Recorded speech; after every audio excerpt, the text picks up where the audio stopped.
Почна академската година за 10.000 брутоши на 6 државни универзитети во земјата. На првиот академски час ректорот на Штипскиот универзитет Гоце Делчев, Дејан Мираковски, на околу 1500 брутоши, од кои 90% се запиша уште во првиот уписен рок, им порача дека 12 факултети и 3 академии во текот на студирањето ќе им понудат современи услови лаборатории, а над 15 години и најдигитализираниот универзитет во земјата со електронски индекс и библиотека. Членството во Европската алијанса на неколку универзитети ќе му возможи и европски дипломи.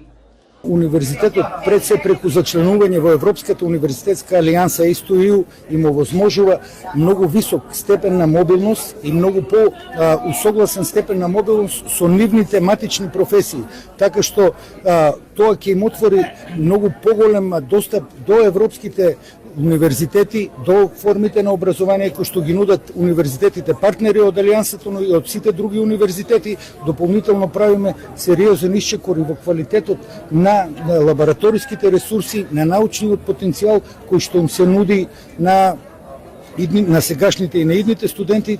Платото кај споменикот на светите Кирил и Методи денеска ги обедини сите студенти и академската заедница на најстарата високообразовна институција во земјата, Универзитетот Свети Кирил и Методи во Скопје. Новата генерација, која денес се почнува со студиите, ќе биде целосно дигитализирана.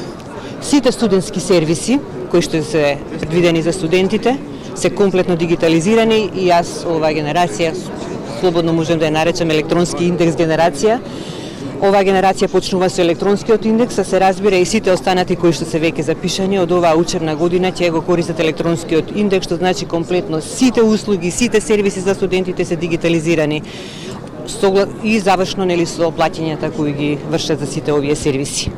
Министерката за образование и наука Весна Јаневска, која присуствуваше на првиот академски час на Универзитетот Свети Кирил и Методи во Скопје, порача дека студирањето во сопствената земја е најдобриот избор, а со новиот закон за високо образование кој е во подготовка, високото образование ќе биде поставено на цврсти темели.